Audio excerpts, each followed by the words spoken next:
Hello, my name is Harold Mendelson, and this presentation is about Aimee Semple McPherson. She was an early evangelist, in fact, one of the first female evangelists in the United States. During the 1920s, she had decided to become an evangelist. She had married another man after her first husband had died, and he was against her going on the road, and eventually she did. She just packed up. By now she had 2 kids. A son was born to her, Ralph, and they moved around the country. She was packed up with, she had a big old car and her tambourine that she had learned from her mom, and then she just went around the country preaching. And she was making a living for herself, but her goal was to go to California. And so when she had got enough funds together, she decided to go to Los Angeles, notified her mom, who would meet her when she arrived 3 months later. And they started out by forming the International Church Foursquare Gospel. This was a non-denominational Protestant church which was uplifting and decided it would help people. She had the church. She needed a place to give the services, so she created a temple. It was called Los Angelus, Angelus. She found out how much money she was going to need to build it, so she again went on the road, and when she got sufficient funds from the various churches that she had attended, she went back home and started to build it. Every Sunday they would have, once the church was completed, 2 services, and she got so popular that they were usually on a given Sunday 10,000 people would sit in her temple and would just partake in her services. Now, I've seen some videos of her, and I can tell you that she had definitely engaged the people who were there, and some were in a trance-like state. She just had a good presentation about her. Now, with Charley Chaplin's help, a man she had met in several of her services,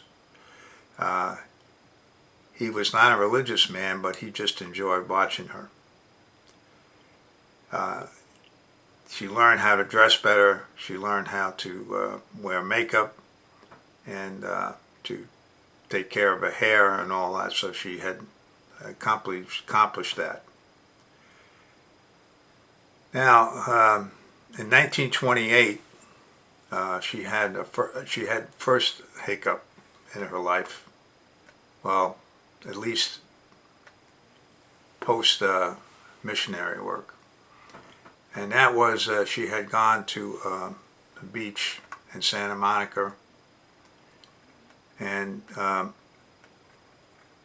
she just disappeared. Now, she shows up 5 weeks later, and she disappeared from Ocean Park Beach in Santa Monica. At first it was thought she had gone in the water and just drowned, and her body was taken out to sea. When she showed up, everybody was happy, and she explained that she had been kidnapped. And the authorities were suspicious of this. They felt it was just a publicity stunt. And then when rumors started that she had run off with a married man, they investigated that. And they felt they had enough evidence to charge her, so she, her mother, and some of her workers were indicted and put on trial. When an actual trial started, it turned out that all the evidence a lot of it was hearsay. The man that supposedly she ran off with stated that it was not her but another woman. So they eventually dropped the charges and just said that's it. So she and the other people were okay. Now her mother and her started having a little problems with her because of a new method of dressing, and her attitudes were changing, and it just didn't sit right with her mom. And they had a big argument, and she finally resigned from the church in 1930. She would trying to run this on her own, and she just had a mental breakdown, mental and physical. I mean, she was away from the pulpit for 10 months. But her people still followed her. She had lost some because of the scandal with her being kidnapped, but she had gained many more. Now, when the Depression hit, she actually would feed people. She actually had enough money to build some houses and allowed those who were homeless to stay in these houses, and even gave jobs to some of them within her church.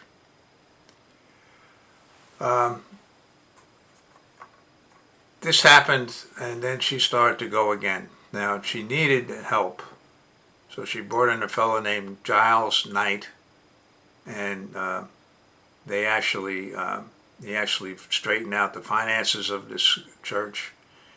When war started in Europe, this caused her great angst because she was a very, very patriotic American, was afraid that if Germany had taken over Europe, that it would close down a lot of the churches, and if they eventually drew on the United States and the United States lost, then she'd be out of a job.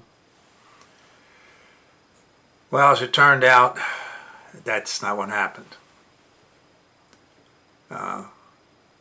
What ended up happening was war came.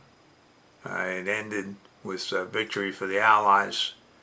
She was very sympathetic towards the Allies and provided as much assistance as she could.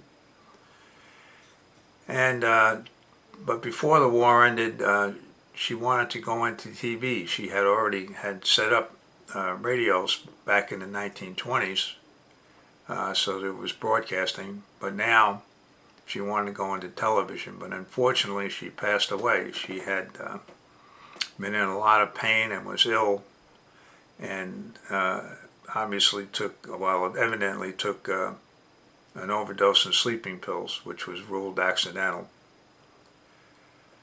After her passing, the church thrived and survived, and still does to this day. That's all I have to say. Thank you, and have a good evening.